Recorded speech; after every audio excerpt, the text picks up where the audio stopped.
In Australia, when I started looking at the back of packaging, for example, some sleeping bag companies have a guide on the back of the packaging saying what your baby should sleep in and how many blankets they should have, etc. 20 degrees in Victoria is not the same as 20 degrees in London, and it's not the same as 20 degrees in Queensland. Believe it or not, 20 degrees in Victoria is very similar to 20 degrees in Dublin.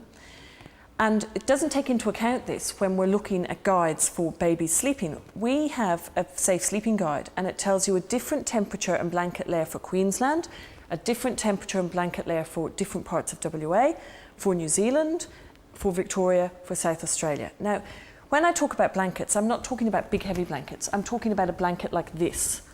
This is a bamboo cotton mix blanket. It's very thin. It's nearly as thin as a sheet. And this is what I'm talking about layering on your baby, not big, thick polyester blankets.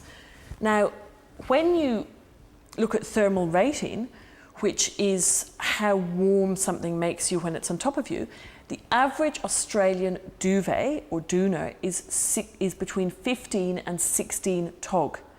The average cotton blanket like this in Australia is 0.2 tog. 0.2 tog. Now, I would never tell a parent to put this many blankets on a baby, but we say dress the baby in one more layer than the parent. So if we're sleeping under a quilt, duvet, doona, that's 15 tog, to get the equivalent, I'm not going to exactly work it out now, but it would be about 32 blankets. Now, you'd never put 32 blankets on your baby, but to sleep your baby in one more layer than you, that would be 32 blankets plus one. Now, you'd never do that, but I think that's where the confusion comes from.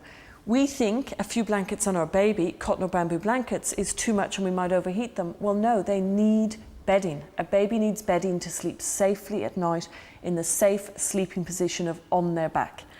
And it's different, like on the back of the blankets, it's different. We say for a baby who's wrapped, who's a baby, say for 0 to 4 months, you do this. For a baby who's in a sleeping bag, you use this bedding. It changes depending on where you live, what temperature the room is, if the room is air conditioned to that temperature or heated to that temperature, if the baby is sleeping in a safe sleeping bag or wrapped.